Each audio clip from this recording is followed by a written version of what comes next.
What is up, guys? Wraec here with new video, and today we are going to watch some of the last fights I did in campaign, starting off with this wonderful level 6-5-10, which I honestly thought I might make the title of this video because we got the frog boss here, which I think is quite funny. Usually DH makes the bosses of the campaign stages Transcendence heroes, and I think they intended to make the Star Alchemist Holmes Young the boss here.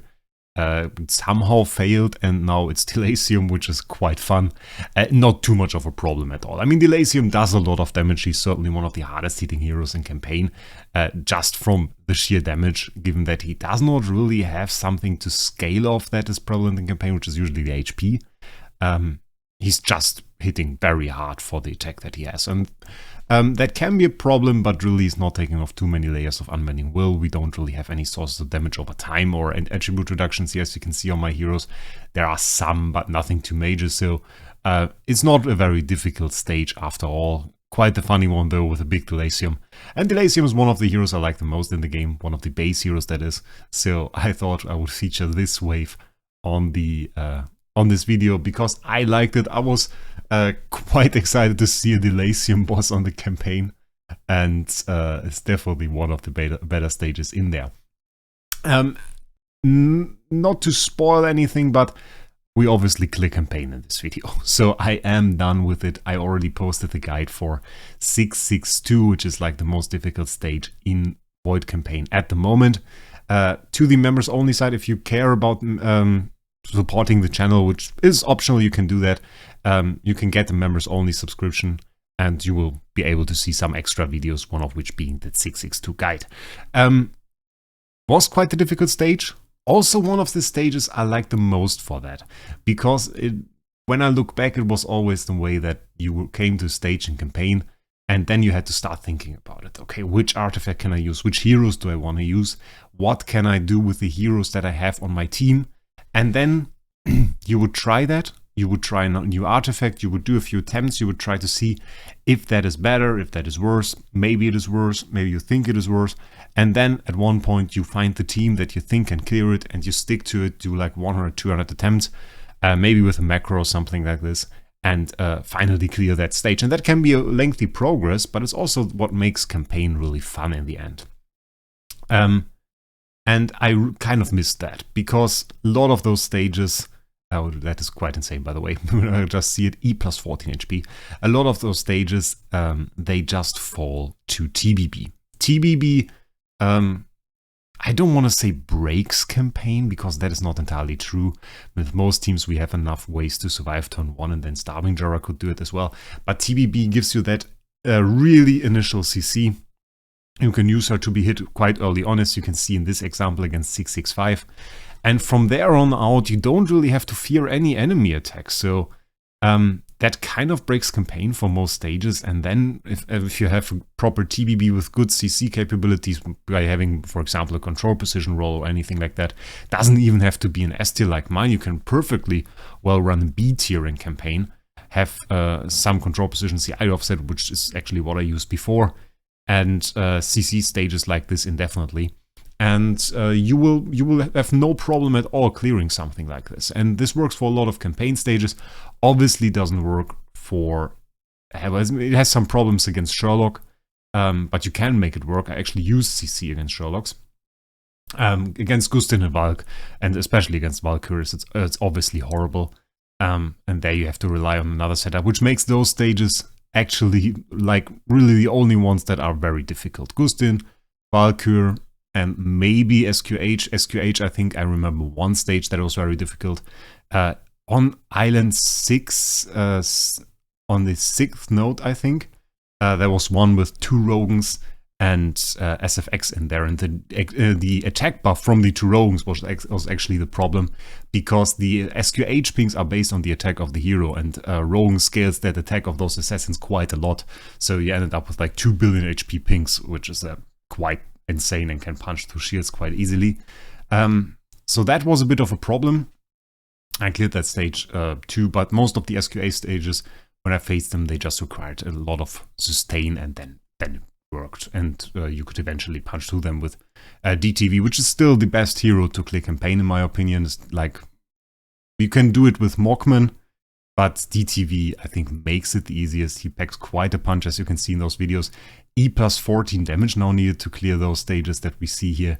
And it's not even talking about having some heroes like Ignis on there, which make it way harder.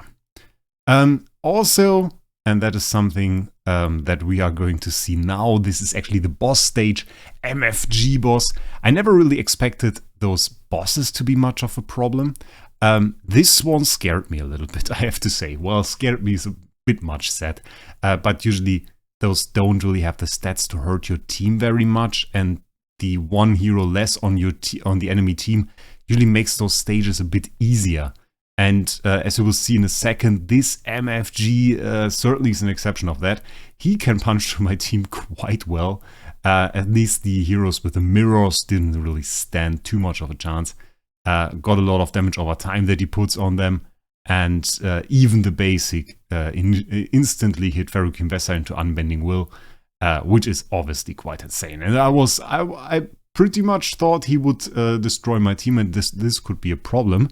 Because you just need a whole lot of time to get enough damage, to deal enough damage to kill those heroes. And DTV definitely sometimes takes to round 15 or 17. We had an infinite amount of rounds in normal Void campaigns, so that's not too much of a problem, but still takes quite long.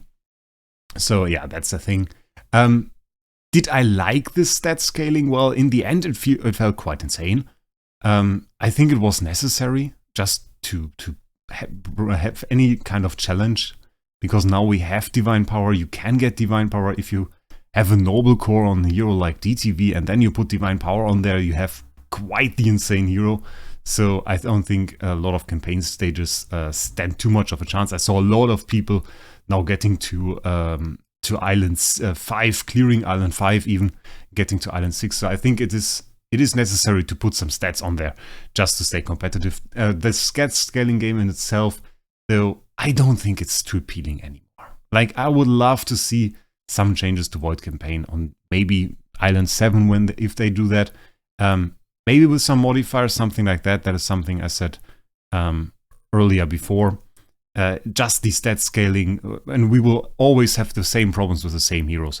Like, if we just use the stats as they are right now, we will fight Island 7, and again, the stages we get stuck at will be Valk stages, will be Gustin stages, might be SQH stages. And I don't think that's too insane.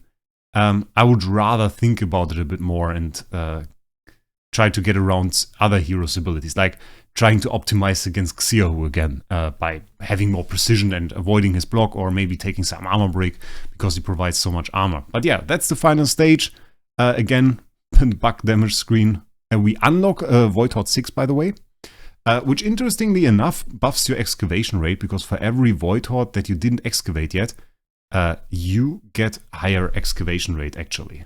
And yeah, we can check that out in game. The higher excavation rate, as you can see, is like for every Void Horde that we unlocked. We unlocked Void Horde 6 now. If you care about the rewards, those are them. Not too insane, not really a whole lot more. Everybody will get those eventually. That is something that I think some people misunderstood about Void Horde. If you are now on Island 1, for example, you get the same rewards in the end as somebody that is, or on depth 1, and you get the same rewards as somebody's on depth 10. You just get them a bit slower, but in the end, all people will just get the reward that is in this horde. And this is like the rewards that are in this horde. It's the maximum that you can get from this horde. Afterwards, you go to Void Horde 2, you go to Void Horde 3, and eventually everybody will get the same reward. Obviously, for free-to-play it will take a bit longer because they have to clear Island 6, and this might still take some time, but with power creep eventually it will happen. So now I'm actually at depth 9, apparently. Excavation set level 8? What? When did I drop? I lost actually to level 8. Oh my god, that's insane. Well, I don't have a PvP team set up, so that sucks a little bit actually. Is there anybody we can beat? I don't really have any PvP team set up. We have to find somebody that really doesn't belong here. J-Rock using Ignis threats, interesting. Let's find somebody that is Gene. No, Gene is not weak. I don't want to fight a TVB. My TVB isn't set up. We have to fight somebody without protection. Let's hide! Bloody hell! It's again a TVB. My TVB is really at the moment The problem with it is it is just not set up because I switched to DTV and I still haven't changed that back. Well, I will deal with that another time. But it's now 390% at depth 9. It was 420%, and now at depth 10 it's 450%. And before that it was like 30% less. So yeah, that helps a little bit. Now at 33% progress. When I'm done with that, I can go to Void Horde 2. I should definitely put some more effort into that, but right now, like, you can see my TBB not even in a home, and I actually did some damage experiments with Natalia, so yeah, that's the thing. Yeah, I have to do some PvP, I guess, but it's alright. Still got place 6 in campaign, quite happy about that, that we could get this place on the leaderboard 6610. Androidian cleared it as well. Lord Scorpion, I think, will follow soon.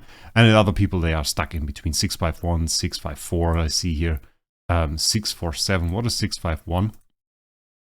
651 cleared, so it would be 652. Oh yeah, that's a mean stage. SQH pings, yeah, that can be quite devastating. That is like one of the difficult stages. But yeah, so I think campaign is okay-ish. Rewards could be a little bit higher. Like, still feels bad that you get 10 sublimation mats, but yeah, it is campaign, it is done. Now with Void Horde you get some extra rewards, so it's good. But I'm just happy that I've cleared it right now. Write in the comments where you are in campaign. Did you make some progress because of the new Divine Power stuff?